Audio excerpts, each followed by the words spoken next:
नमस्कार. सोलापूर ग्रामीणचा एलसीबी टीमने घरफोडीचं 10 गुन्हे उघडकीस आणलेले आहे. त्यांना पूर्ण सगळं पोलीस स्टेशन आणि सगळ्या ऑफिसर्सला टार्गेट दिले की चोरी, घरफोडी, डेकॉयटी, रॉबरी हे केसेस सगळं उघडकीस आणण्यासाठी सगळ्यांना टार्गेट दिले. त्याच्यामध्ये काल एलसीबी टीमनी ते काही आरोपींना ट्रेस करून त्यांना अटक केलेली आहे.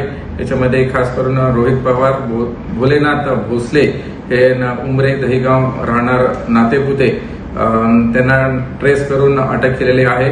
ह्याचं इन्व्हेस्टिगेशन मध्ये हे समोर आले की त्यांनी जे सोना टोटल 52 ग्राम सोना हे एका सोनाराकडे दिले होते. तो सोनारा वैभव कुलते म्हणून आहे, त्याला पण आम्ही अटक केले होते.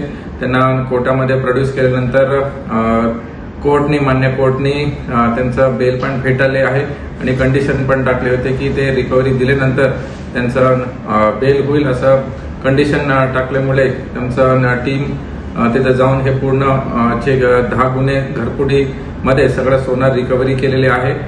52 ग्रॅम ह्याचं लगभग 8 लाखाचं जे कॉस्ट आहे ते पूर्ण रिकव्हरी झालेली आहे. सोलापूर जिल्ह्याचं एक धोरण आहे की जे रिकव्हरी होतात मुद्देमाल ते परत देण्याचा मोहीम पण आम्ही चालू केलेली आहे. जे बाईक्स असतील, सोना असतील, किमती मुद्देमाल हे सगळे रिटर्न करण्याचं मोहीम आणि काही मोबाईल ज्यांना हरवलेले होते ते आम्ही पोर्टलमध्ये अपलोड करून बरेचसे मुद्देमाल आम्ही रिटर्न जे फिर्यादी होते त्यांना दिलेले आहे. धन्यवाद.